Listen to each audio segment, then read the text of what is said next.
흑백요리사 이런 프로그램들 중국 방송사들이 그대로 베껴서 한국 문화의 정체성을 지우고 중국 것으로 둔갑시키는 일종의 문화 공정의 형태를 띌 수도 있다는 점에서 거의 아이디어 도용 수준입니다. 안녕하세요. 저는 지식재산권을 전문으로 하고 있는 강앤드강 특허 대표 강인혁 변호사입니다. 반갑습니다.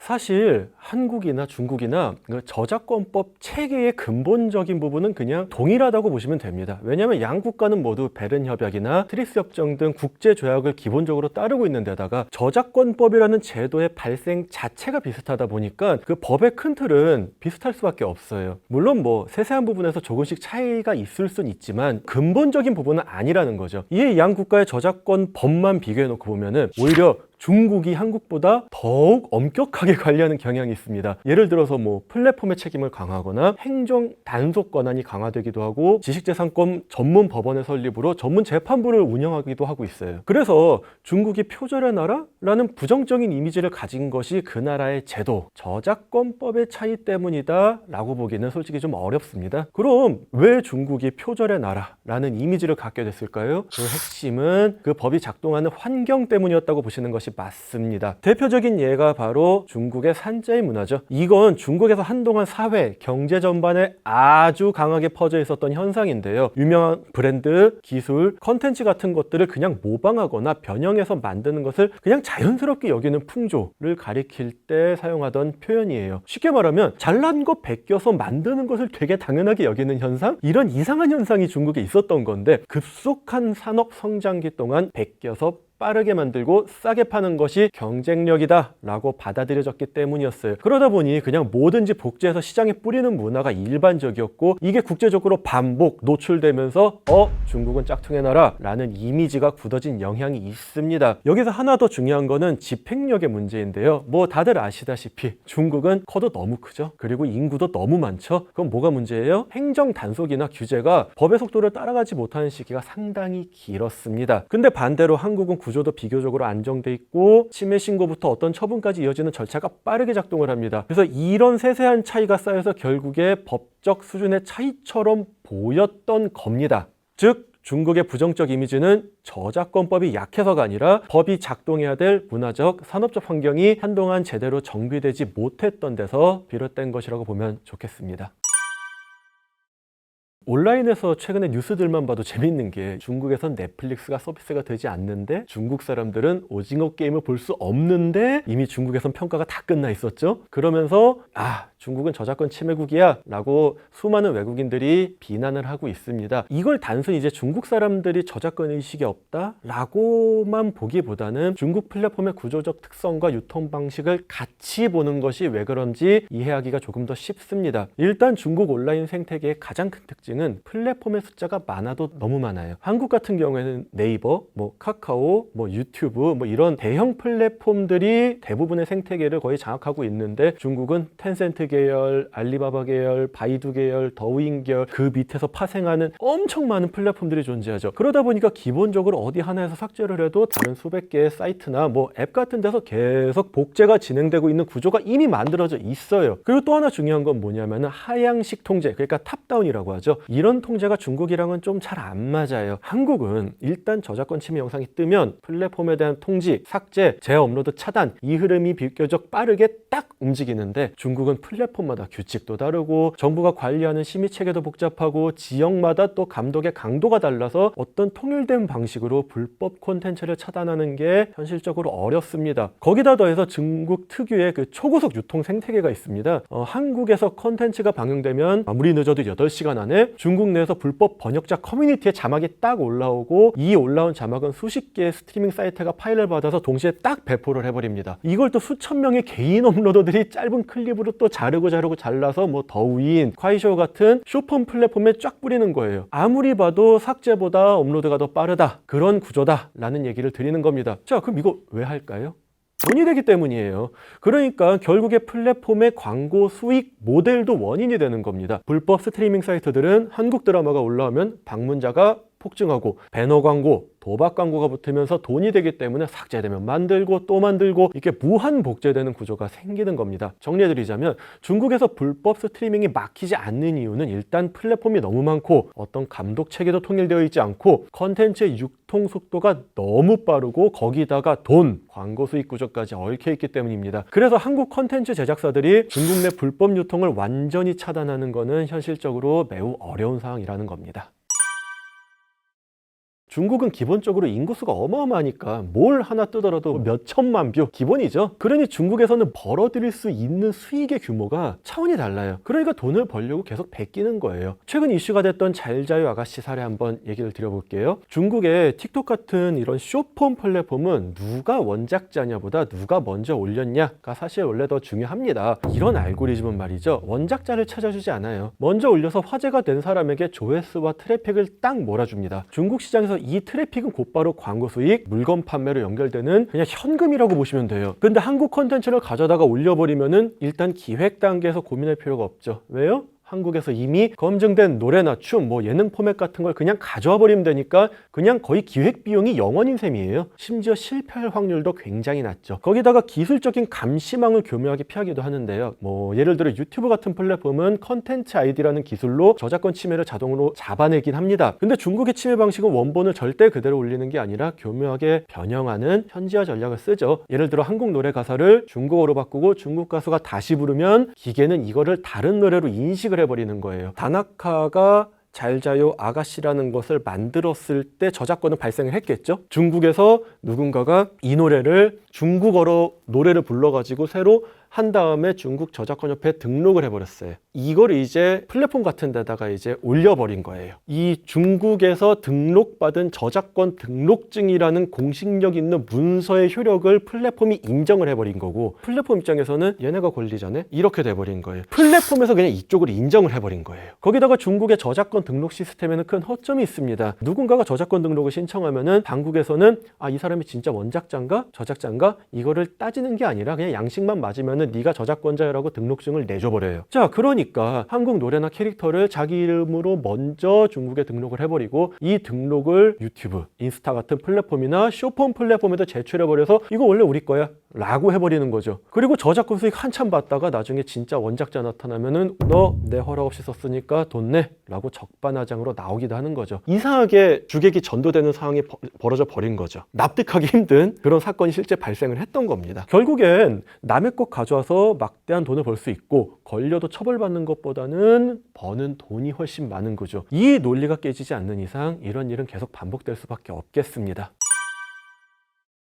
과거에는 이제 단순히 드라마나 영화 파일을 불법 다운로드해서 보는 정도였다면 지금은 수법이 훨씬 교묘해졌죠. 좀 대표적인 사례가 이제 앞서 언급한 이제 잘자요 아가씨 사건이죠. 이 노래 유행하자마자 중국 인플루언서들이 가사를 중국어로 바꾸고 자기 노래인 것처럼 영상을 찍어서 올려버렸습니다. 그렇다 보니 이제 원곡자인 다나카 김경욱님 이런 분들이 중국에 진출하기도 전에 이 노래를 중국 노래로 착각하게 만들어버렸죠. 도리어 왜 짝퉁이 원조 행세하냐 라며 신고를 당하는 일까지도 벌어졌습니다.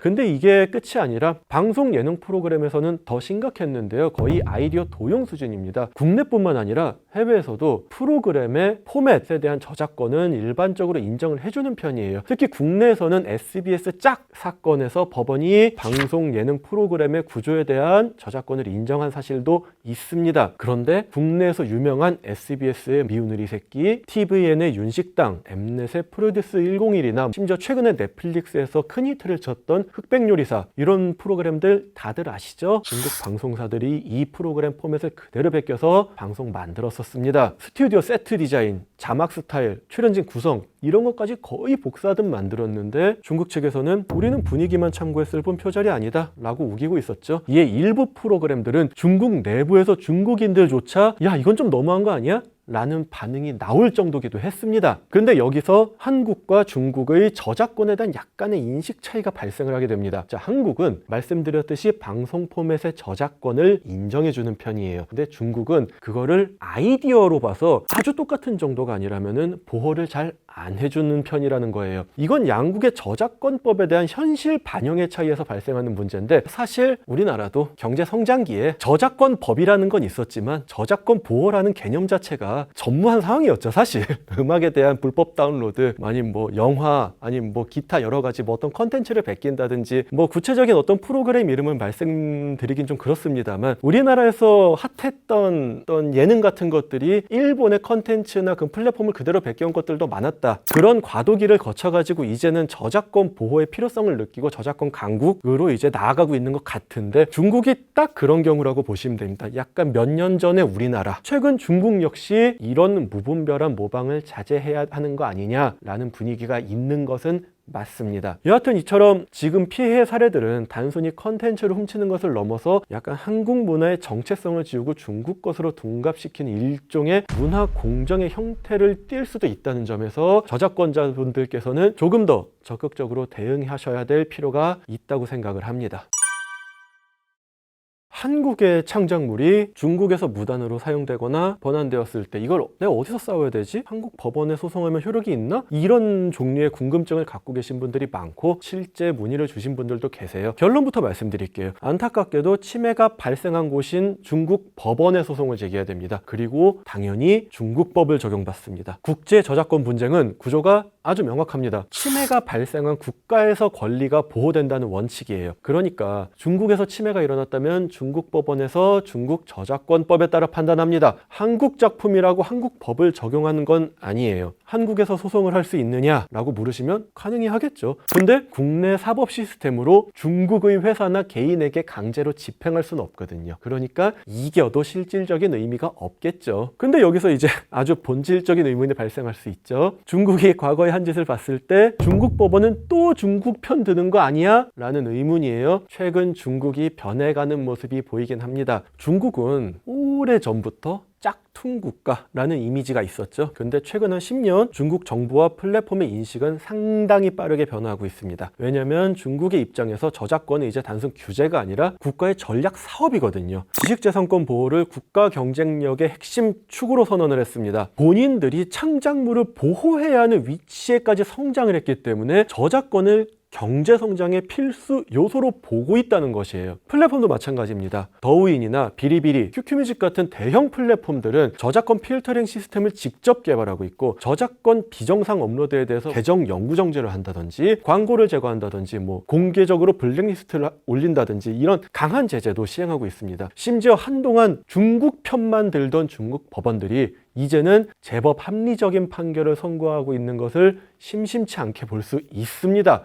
그러니 속된 말로 이제는 중국에서 소송해볼 만하다. 예를 들어서 삼양 같은 경우에는 불닭볶음면 관련해서 분쟁이 있었고요. 중국에서 이제 불닭볶음면의 그 포장지 디자인을 너무 유사하게 베껴서 마치 중국 현지 식품인 것처럼 판매를 하는 일들이 아주 비일비재하게 일어났었어요. 그런데 이제 삼양에서 불닭볶음면이라는 것은 아주 중요한 핵심 상품이죠. 그래서 끝까지 이제 중국 업체들에 대해서 문제를 제기를 하고 분쟁을 진행한 결과, 아직도 중국에서 아주 소수의 업체들이 생산하는 것까지는 전부 다 막지는 못했습니다만, 그래도 크게 유통하는 회사들에 대해서는 다 판매 정지나 아니면은 그런 식으로 중국 법원을 통한, 아니면 중국 행정 당국을 통한 조치를 취하는 데 성공을 했습니다. 짝퉁에 대한 태도가 과거와는 다르게 현재는 합리적인 범위에서 판단을 해준다라는 그 중국의 변화된 모습을 보여주는 한 일례라고 말씀을 드릴 수 있겠고요.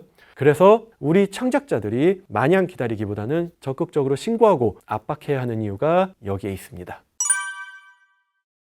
제가 사실 꼭 드리고 싶었던 얘기입니다. 저작권이란 것은 특허권이나 상표권 같은 지식재산권 하나는 맞는데 이것들과 근본적인 차이가 있어요. 특허권은 심사관의 엄격한 심사 끝에 등록 여부가 결정이 되는데, 이 얘기는 뭐예요? 출원일자, 등록일자, 발명의 내용 같은 것들이 철저하게 관리가 된다는 얘기겠죠. 상표권이나 디자인권도 마찬가지예요. 근데 저작권은 그렇지가 않아요. 저작권법 제10조 제2항은 저작권은 저작물을 창작한 때부터 시부터 발생하며 어떠한 절차나 형식의 이행을 필요로 하지 아니한다 라고 정하고 있어요. 그러니까 저작권은 창작하는 순간 발생해요. 대한민국뿐만 아니라 해외 어느 나라도 다 마찬가지예요. 창작하면 저작권이 생긴다는 건데 여긴 함정이 하나가 있죠. 대체 이게 언제 창작한 것이냐, 이걸 입증하기가 쉽지 않다는 거예요. 그러니까 누군가랑 분쟁이 생겼을 때 내가 먼저 창작했어를 입증하고 싶은데 상대방하고 분쟁해서 제가 질 수도 있다는 거예요. 근데 저작권법 제53조에서는 저작권의 등록을 정하고 있고 실제 저작권위원회에서는 저작물의 등록을 도와주고 있어요. 이게 무슨 의미가 있느냐? 적어도 어떤 저작물을 저작권위원회에 등록을 한 그날짜에 그 등록인이 그 저작물을 갖고 있었다는 내용을 공적으로 입증해 준다는 거예요. 그럼 만약에 같은 저작물을 가지고 두 명이 싸우는데 적어도 저작물을 등록해 놓은 사람은 내가 이 날짜에 이 저작물을 갖고 있었다라는 걸 입증할 수 있으니까 이것조차 없는 사람보다 훨씬 유리한 고지에서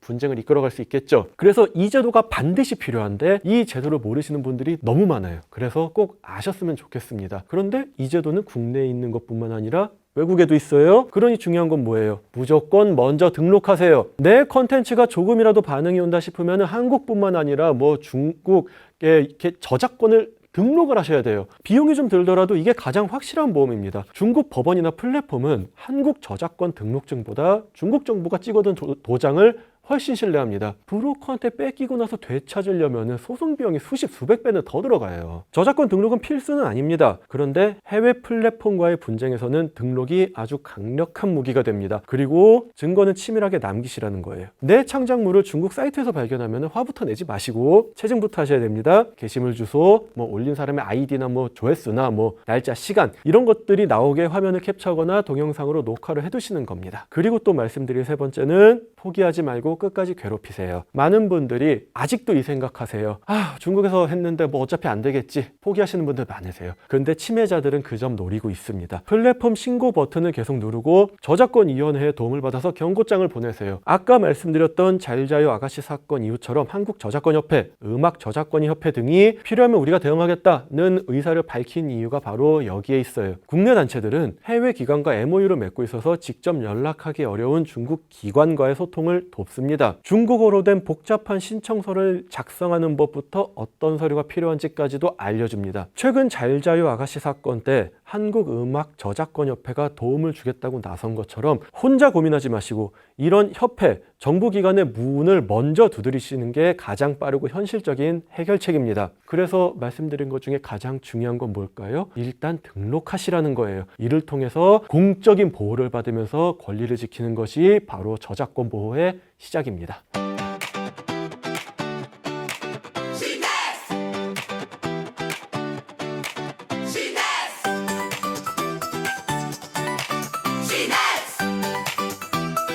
당신을 깨우는